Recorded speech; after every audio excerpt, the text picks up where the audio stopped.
Bayangkan, cuaca di luar lagi panas-panasnya. Niat hati mau mandi, pompa air malah ngambek mati total. Atau mau ngadem di ruang tamu, kipas angin malah macet. Eits, jangan buru-buru beli yang baru ya. Karena di episode ini, kita akan membongkar tips pertolongan pertama alat elektronik rumah tangga langsung dari ahlinya.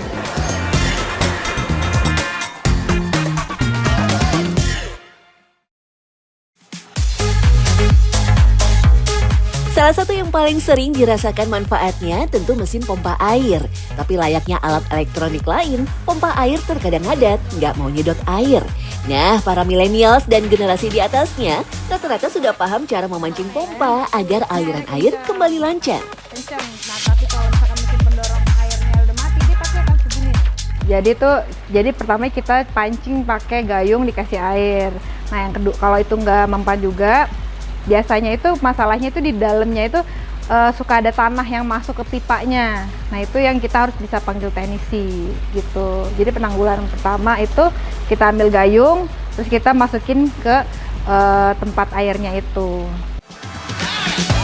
Tapi gimana kalau rumahnya bertingkat? Mau nggak mau, kerja pompa akan lebih ekstrim. Nah, di sini biasanya aliran mesin pendorong sering rusak karena bekerja dengan porsi yang berat. Belum lagi kalau aliran listrik kurang stabil.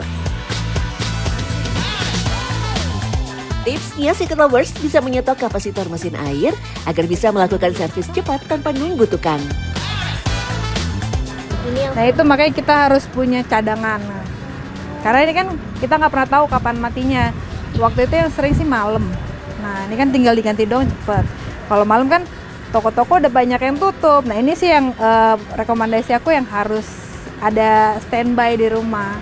Kalau ini nggak ada, kita nggak punya air gitu mandi. Tapi kalau semua udah nggak mempan, mending kita tanya ke ahlinya. Ahmad sebagai teknisi mesin air Kawakan menyebut, kerusakan mesin air yang paling berat biasanya terjadi pada mesin dinamo.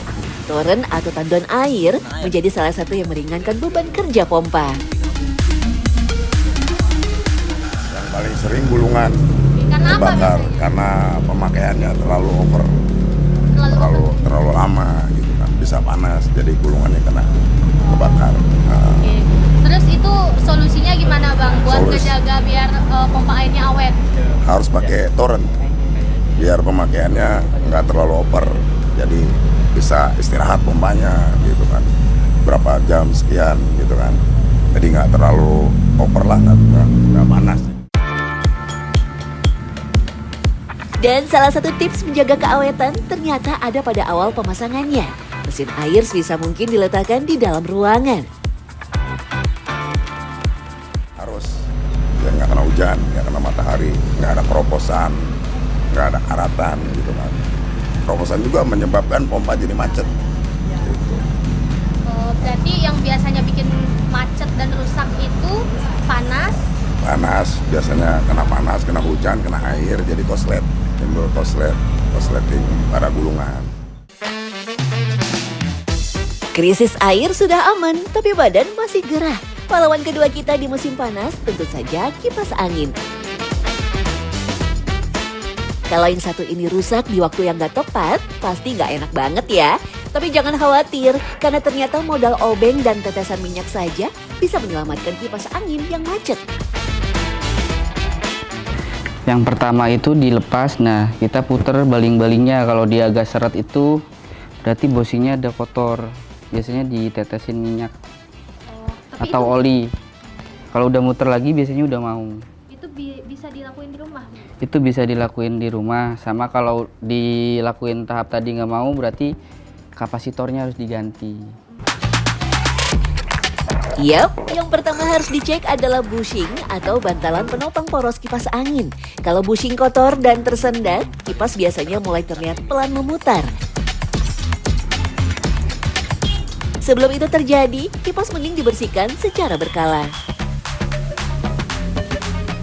Sering-sering rajin bersihin aja.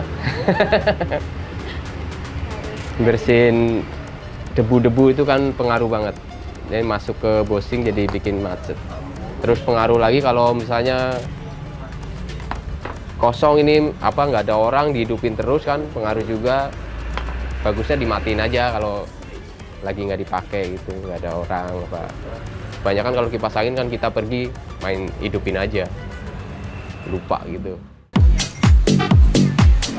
Semakin kotor kipas dan bushing, risiko kerusakan pada kipas akan semakin besar. Dinamo bisa bekerja terlalu berat dan memicu panas berlebih yang akhirnya rusak.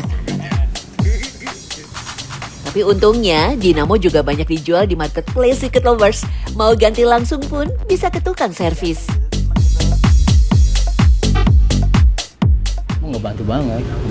Yang harusnya tadinya harus beli baru, harganya pun lumayan ya. Ya kan ada jasa servis gitu lumayan, bisa bayar lagi seperti semula gitu. Tapi yang gak kalah penting, cari tukang servis yang mau ditunggu kerjanya ya. Ya bagusnya sih cari tukang servis yang jujur itu pertama. Yang kedua ya pas kita servis itu bagusnya ditungguin. Jadi apa aja yang diganti itu ketahuan. Iya. Tapi yang utama sih tergantung orangnya juga sih. Kalau yang penting mah tukang servisnya yang jujur gitu aja. Air untuk mandi sudah lancar, angin sudah semilir, sekarang waktunya hidrasi tenggorokan. Eits, tapi alat pendingin air atau dispenser ini juga suka rewel kalau kelistrikannya kurang dirawat. Tapi nggak seperti kipas ataupun pompa, kelistrikannya dispenser lumayan rumit Secret Lovers. Apalagi ada model dispenser yang kini memakai kompresor seperti kulkas. Jadi mending langsung diserahkan kepada ahlinya. Misalkan kendala banyak nih dari switch pintu, harus diperhatiin juga jangan sampai namanya galon itu habis banget gitu. Kalau udah ada indikator bunyi segera diganti. Jangan sampai nunggu habis, takutnya kena di motornya. Itu kalau misalkan kendala di ini ya, airnya nggak keluar gitu, seperti itu berarti kan motornya nggak bekerja. Selain rajin ganti galon agar motornya awet, kita juga perlu memperhatikan penggunaan listrik. Surya menyarankan memakai stabilizer agar tekanan listrik tidak melonjak saat mati lampu. Atau yang paling mudah, mematikan alat elektronik saat pemadaman listrik. Jadi pada saat dimati lampu, kalau sempat kita matiin dulu, kalau watt-watt yang gede. Jangan sampai belum kita sempat matiin, tuh PLN sudah nyala lagi. Krodit bahasanya, jadinya nanti daya yang masuk langsung sekaligus. Yang tadinya mesin kompresor masih panas disuruh kerja lagi, kan dia udah nggak mampu. Seperti itu. Meskipun para teknisi ini bisa membantu kita dalam perbaikan alat elektronik, kita harus waspada sama oknum-oknum yang berpotensi curang ya. Nah, saran saya kalau misalnya itu ya kembali lagi, kita minta edukasi, bertanya itu wajib. Dan jangan kita terima beres. Pokoknya terima beres berapa sekian, jangan. Kita harus tanya kerusakannya apa, terus spare part-nya apa yang diganti itu. Jadi ya seperti itu sih. Jadi lebih enak kita edukasi ke teknisi. Betul, ditungguin juga, nggak apa-apa. Jadi pada dasarnya alat elektronik itu sama kayak kita ya Secret Lovers, butuh istirahat dan nggak boleh kelelahan melampaui batas. Ingat, jangan buru-buru membuang alat yang rusak. Coba pertolongan pertama di rumah dulu. Dan kalau terpaksa ke tukang servis, pastikan Anda dampingi dan aktif bertanya supaya bisa lebih mengenali peranti kesayangan di rumah.